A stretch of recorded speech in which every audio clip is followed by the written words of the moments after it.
Greetings everybody, how are we doing today? I hope you're doing great. As for me, I'm okay, but I'm still weak.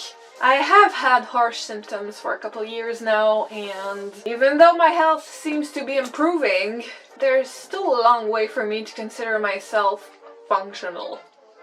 If you're new here, hi! My name is Sarah Labar, and every week I sit down and show you a craft that I've been working on. Whether it's sewing tutorials, vintage hair tutorials, visual art videos, easy gardening tips, lumberjacking, and all sorts of other arts and crafts. If you're a crafty person, you're bound to find something that you like here, and I am here for you on Fridays. I don't know exactly when this footage will be used, but a few days back I made this beautiful cottagecore dress. I am in love with it. I based it off an idea from Sostine. Actually, she made a few of these cottagecore and Ghibli-core dresses on her own channel. Of course, I'll put a link to her channel in the description box down below. Like her, I adapted an Edwardian shirtwaist pattern and I made a dress out of it. The dress I made was fine. It was very beautiful.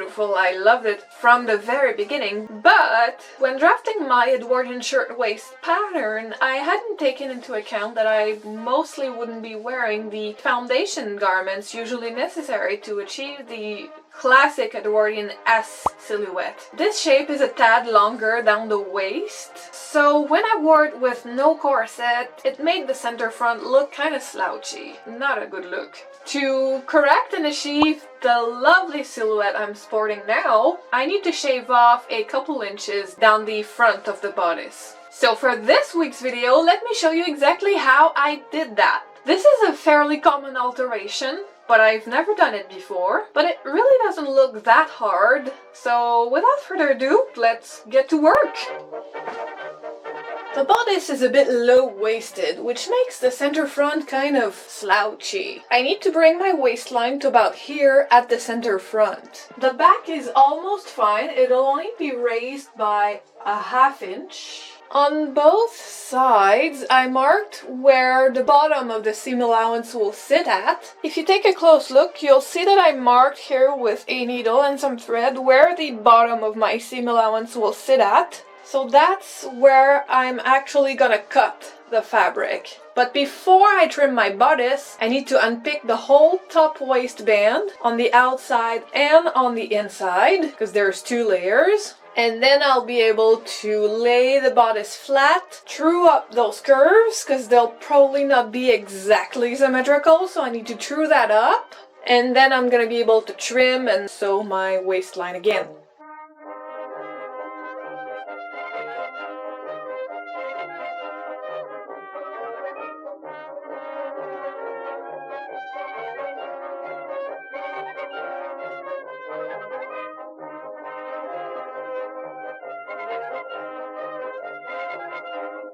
Now that the bodice has been separated from the skirt and laid flat on my table, it's time to true up the lines, and when I'm satisfied, I'm gonna trim both sides. I don't know for you, but this step always makes me so nervous, cause once it's done, it's done.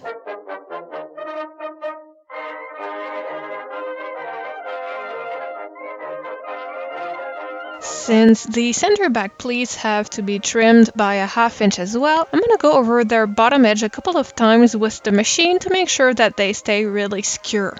Now that my bodice is trimmed to the right length, I can attach it to the waistband, just the same way I did it the first time. First, I'm pinning the bodice to the outer waistband, right sides facing each other, in order to sew them at the buttonhole plackets, the side fronts, and the whole back. This way I'm leaving a gap on each of the front panels, with one side much larger than the other. This will need to be gathered to fit on the remaining waistband space.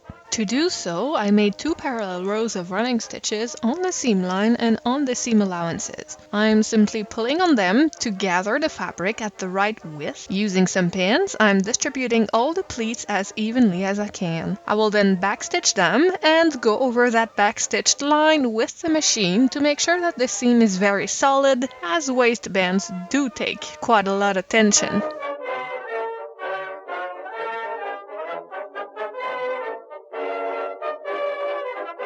There's one last small thing to do to complete this alteration.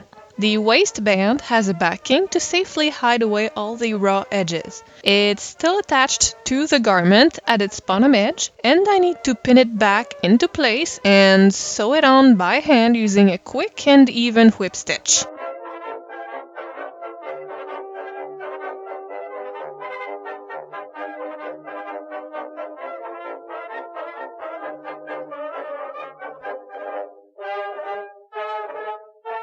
And that is all for today's video. As you can see, altering the waistline on a dress isn't as hard as it looks on first glance. I only had to mark my new cutting line and unpick the waistband, thus detaching the bodice from the skirt. I then trued up my cutting lines on both sides, trimmed the fabric, and then I reinstalled the bodice onto the waist in the same way that I had done it the first time. It took me only a single day to complete the task, and I probably would have done it way faster if I wasn't so weak all the time.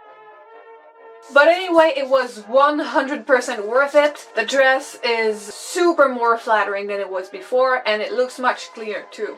That is it for today. Of course, I would like to thank you so much for watching. I hope you've enjoyed it. If you did, please give this video a big thumbs up. Have you made a similar project? If so, please tell me all about it in the comments down below. If you enjoy watching sewing tutorials, vintage hair tutorials, visual art videos, easy gardening classes, lumberjacking, and all sorts of other arts and crafts, you may subscribe to this channel because I am here for you on Fridays. You may also check out my Instagram at galkanglukai_regina. I'll put a link to it in the description box down below. There you may find even more crafty content. Until next time, I wish you a great weekend. May the forthcoming week be gentle to you. Until then, take care of yourself, make sure you drink plenty of water, and I'll see you next Friday. Bye!